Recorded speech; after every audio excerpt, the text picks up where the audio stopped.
Now, Federal Labor MP Joel Fitzgibbon, he's intensifying pressure on the Queensland Government as it continues to stall the approval for the new Acland coal mine, Stage 3. It follows that the New Hope group warned that more jobs are at risk, saying it will be forced to lay off more staff. I caught up with Labor MP Joel Fitzgibbon just a short time ago.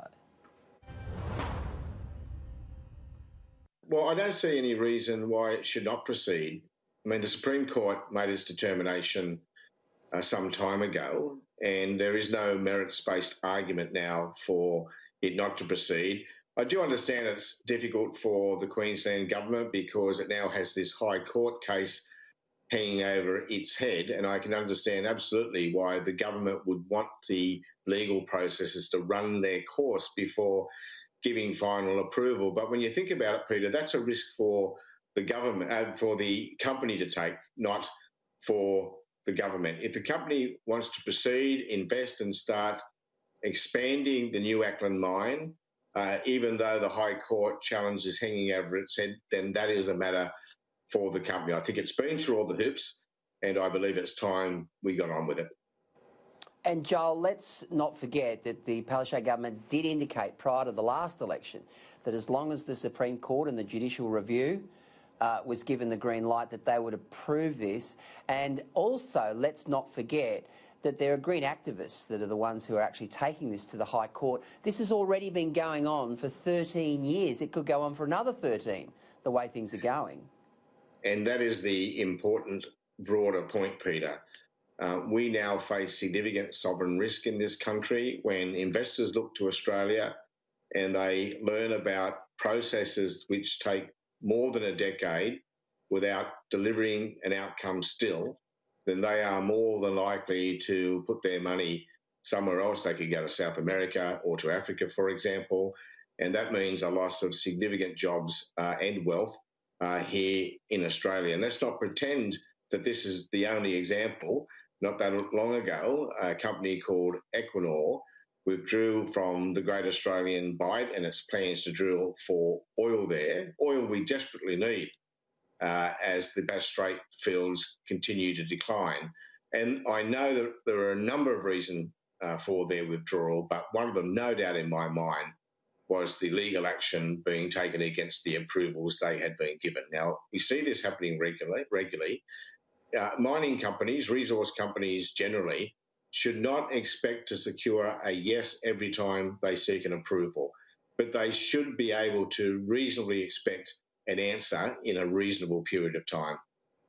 Let's also not forget, Joel, the Adani project. I mean, it was mired in legal difficulties, and then, of course, it became very much a federal election issue. And after May 18 last year, the Premier very quickly ensured that it was given the green light, despite the fact that the black-throated finch remained a problem. Now, we're talking jobs here. There's 480 jobs in this Stage 3. And, you know, they've had to lay off 35 staff last week because they are now running out of time. That's true, Peter. This is and should be about jobs. Investment in the resources sector brings wealth to our nation, earns us foreign exchange, big export income, and, of course, jobs. And that's the key point for me. I want to make it clear, I want the Labor Party making it clear to the broader Australian community that our policy first and foremost is to support jobs wherever they can be created, and of course at the same time to promote job security. What Australians want more than anything else, Peter, is a government which has as its first priority their jobs, their job security, their capacity to pay off their mortgage, and of course to feed their children and to allow them to rightly aspire for a future for their children. There are many other issues in our society which are important to people, but I think first and foremost, that is their number one priority. And in a resource-rich nation like Australia, in an economy that is underpinned by the resources sector, you cannot promise them that without also backing the resources sector.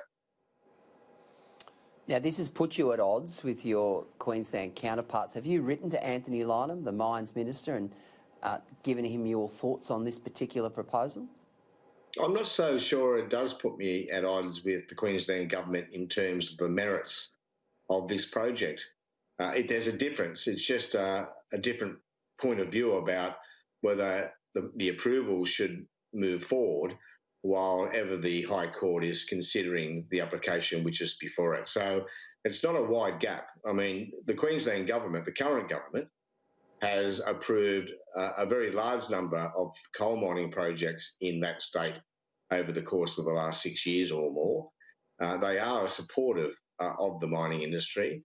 I think the difference here only is process. Sure.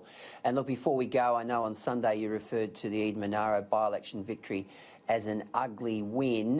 There were many who concurred with that. How do you think the victory went down with the Labor Party when you consider that there was a swing against the Labor Party, which is quite unusual in a by-election? Well, any win is a good win, Peter, and we're all very happy that Christy McBain came out the victor. She will make a very excellent Member of Parliament, as she made an excellent candidate. But I just want to reinforce the message. I want to put Labor squarely back into the Labor Party. I want working people to be able to turn up to those polling booths with an understanding that the Labor Party puts their job security and their capacity to feed their families first and foremost. And I think that will be not only an electoral winner for the Labor Party, but more importantly, it'll be a good thing for the Australian economy and for the Australian people. Joel, that's the most sensible thing I've heard from a federal Labor politician in 10 years. Because seriously, I'm not sure you're being kind to me now.